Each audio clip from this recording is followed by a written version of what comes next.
Hello students, स्वागत है आपका इस वीडियो में। तो आज की इस वीडियो हम बात करेंगे हिंदी कक्षा 10 में पूछे जाने वाले जीवन परिचय की, कि आप महाकवि सूरदास जी का जीवन परिचय कैसे अपनी बोर्ड एग्जाम की कॉपी में लिखें, ताकि आप 5 अंक में पूछा जाता है और आप आसानी से 5 अंक पा सकें। जीवन परिचय लिखने की ट्रिक क्या होती है, जीवन परिचय लिखते समय कौन कौन सी बातों को ध्यान में रखना है ताकि आपको एग्जाम में पूरे के पूरे नंबर दे, और क्या क्या गलतियाँ नहीं करनी है। तो आज की यह वीडियो आप लोगों के लिए काफ़ी ज़्यादा महत्वपूर्ण है, तो आप इस वीडियो को लास्ट तक ज़रूर देखें, तभी आप अच्छे तरीके से समझ पाएंगे और 5 नंबर तभी पा पाएंगे। तो चलिए शुरू करते हैं। जो महाकवि सूरदास जी का हमारा जीवन परिचय है, एग्जाम में जिस भी प्रश्न नंबर पर यह आया हो, मान लीजिए प्रश्नोत्तर संख्या 6 पे आया है, तो आपको ऐसे डाल देना प्रश्नोत्तर संख्या 6, ऐसे ही डाल देना अपनी एग्जाम की कॉपी में, और इधर भी लाइनिंग खींच देनी है, इधर भी लाइनिंग खींच देनी है, यानी दोनों तरफ आपको लाइनिंग खींच देनी है। लाइनिंग खींचने के बाद यह मतलब जो भी जीवन परिचय है, मान लीजिए सूरदास जी का है, तुलसीदास जी का है, तो उनका नाम हेडिंग में डाल देना है, ऐसे ही यहाँ पर डाल देना एक लाइन छोड़ते हुए। ये मैं बोर्ड एग्जाम में लिखने के लिए बता रहा हूँ, आप ऐसे ही अपने बोर्ड एग्जाम की कॉपी में लिखना और अच्छे तरीके से आप नंबर पाएंगे।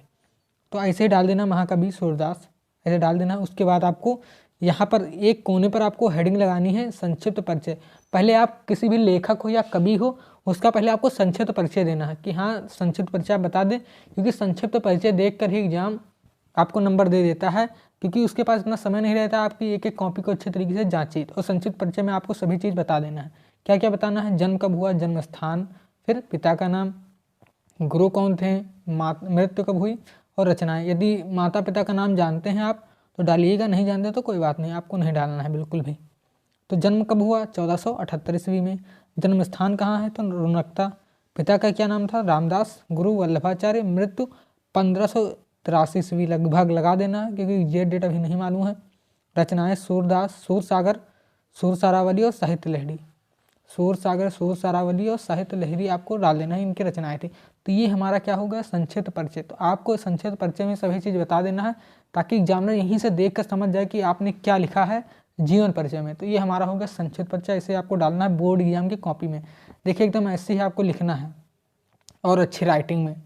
अब उसके संक्षिप्त परिचय हमने दे दिया, उसके बाद हमें क्या बताना है, जीवन परिचय। जीवन परिचय का हेडिंग भी ऐसे डालना है, अच्छे मतलब हाईलाइटेड होते हुए।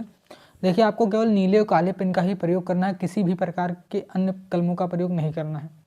तो ऐसे डाल देना है, यहाँ पर भी ऐसे लाइनिंग खींच देनी है। उसके बाद साहित्यिक परिचय जीवन परिचय में आपको बताना है, हिंदी साहित्य के सर्वश्रेष्ठ कवि सूरदास जी का जन्म आगरा से मथुरा जाने वाली सड़क के पास रुनकता नामक ग्राम में 1478 ईस्वी में हुआ था। इसके बाद आपको बताना है, सूरदास सारस्वत ब्राह्मण परिवार में पैदा हुए थे। 18 वर्ष तक निकटवर्ती ग्राम में रहकर संगीत का अध्ययन किया। 18 वर्ष तक निकटवर्ती ग्राम में रहकर संगीत का अध्ययन किया। इसके आगे हमें बताना है, सत्संग के प्रभाव से उन्हें धर्मशास्त्रों का ज्ञान हो गया। बचपन से ही विरक्त हो गए, गांव घाट पर रहने लगे थे। इतना बताना है। उसके बाद हमें आगे बताना है, ये वल्लभाचार्य के शिष्य बन गए और वहीं गोवर्धन पर्वत पर बने श्रीनाथ जी के मंदिर में कीर्तन करने लगे, भजन कीर्तन करने लगे, करने के लिए रख लिए गए। आपको इतना बता देना।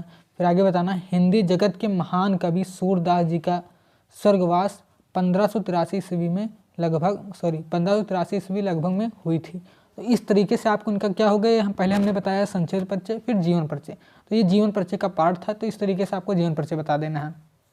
अब उसके बाद क्या करना है, देखिए संक्षिप्त परिचय हो गया, जीवन परिचय हो गया। अब हमें रचनाएं बताना है, क्योंकि जो जीवन परिचय पूछा जाता है वो 3 नंबर का हमारा जीवन परिचय रहता है, प्लस 2 नंबर का हमारी रचनाएं रहती हैं। तो आपको रचनाएं बिल्कुल ही डालना है, भूलना नहीं, क्योंकि 2 नंबर आपके कट जाएंगे। तो रचनाएं आपको डालना है। यदि आप ऐसे ही लिखेंगे तो 5 नंबर पूरे के पूरे एग्जामिनर देगा, क्योंकि जीवन परिचय में एक भी नंबर नहीं कटते हैं, तो आपका भी नंबर नहीं कटेगा। बात करते हैं सूरदास जी की रचनाओं की।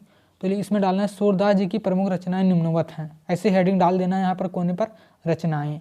कौन कौन सी रचनाएं हैं, सूरसागर, सूरसारावली, साहित्य लहरी। आपको कम से कम 3 रचनाएं डाल देना है। तो ये हमारी 3 रचनाएं होगी, सूरसागर, सूरसारावली, साहित्य लहरी।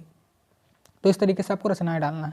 तो आपको ऐसे ही अपनी बोर्ड एग्जाम की कॉपी में लिखना है, एकदम सेम टू सेम अपनी कॉपी में उतार लीजिए, आप स्क्रीनशॉट ले लीजिए, ऐसे ही आपको अपनी कॉपी में लिख लेना है। बोर्ड एग्जाम की कॉपी में ऐसे ही लिखना है जैसे मैंने आपको बताया है, इसी प्रकार से आपको एकदम लिखना है, कोई भी गलती नहीं करनी है।